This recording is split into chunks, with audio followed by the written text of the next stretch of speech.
Sa wakas ay natupad ko na nga rin yung gustong-gusto kong gawin dito sa aking pader. Kung napanood nyo yung nakaraang video ko, napanay nga ang kuskus ko dito sa aming pader dahil napakarami talagang sulat. Kaya naman kesa mahirapan nga ako magkuskus dyan, ay gagawan ko na nga lang ng paraan.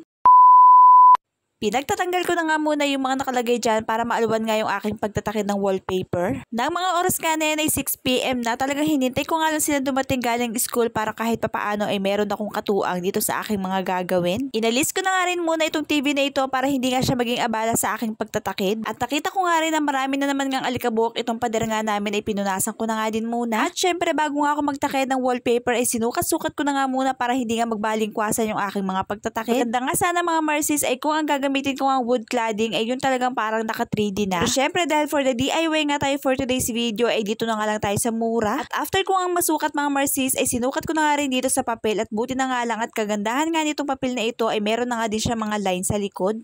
At hindi ka na nga rin mag-aalala na papalinga ang iyong gupit. Yung isang klase kasi mga Marcies na wood cladding panel ay medyo mahal. Kaya naman syempre dito nga tayo sa mas mura. O diba? At parang wood cladding din naman kaso nga lang ay papel. Pero sa akin nga ay okay na yan dahil napakahili ko talaga mag-DIY. At napakalakas talaga ng kutob ko na magiging maganda nga yung kalalabasan nito. Dito lang talaga mga Marcies sa pagsusukat nga ako nagtatagal. Ay naku, ay kailangan talaga sukatin at baka nga kung ano ang maging kalabasan.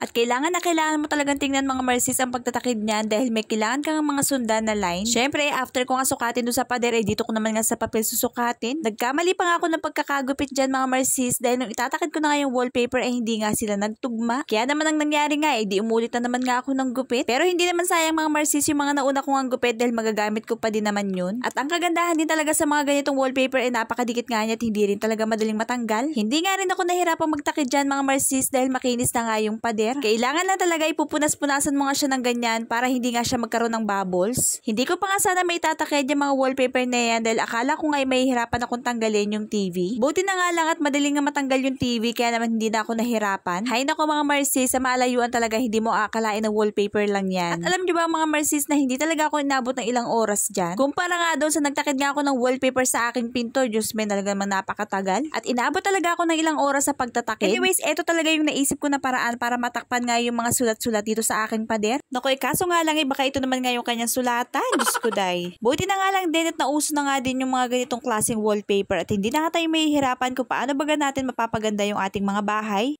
Yung tipong hindi mo na kailangan gumastos ng malaki para ma-achieve mo nga yung mga magagandang design. Anyways mga Marcies, yung bandang gitna na yun ay hindi ko na nga rin talaga lalagyan dahil yan nga ay matatabunan naman ng TV. At sa totoo lang mga Marcies ay sa tinagal-tagal nga nang nakabit yung TV na yan sa aming pader ay ngayon ko lang talaga nalinis ng maayos. After ko nga mapunasan ay tinakid ko na nga rin kaagad pero napansin ko nga na hindi pala matatabunan ng TV yung part na may puti. Kaya naman tinanggal ko nga ulit yung TV at sabi ko nga ilalagyan ko na nga rin ng wallpaper ito para mas maganda nga tingnan. At sa totoo lang mga Marcies ay bago nga itakid yung mga wallpaper na yan ay medyo nagdadalawang isip nga ako kung magiging maganda ba yung kalalabasan. Dahil ang akala ko ay baka may binabagayan lang yung mga ganitong klaseng wallpaper cladding wood. Pero in fairness mga Marcies ay napakaganda nga ng naging resulta. Kung sa malayuan nga mga Marcies ay hindi mo talaga siya aakalain na wallpaper lang. Anyways, pinagbabalik ko na nga rin yung mga picture frame nila. Bali hindi ko na nga rin pala ilalagay yung speaker dyan dahil ayoko na talaga na maraming mga nakakabit dyan. At parang sa tingin ko nga ay mas lalong nagiging makalat kaya naman okay na nga sa akin yung ganito o diba? Napakaganda. At yun lang po for today's video. Salamat sa panonood. God bless po.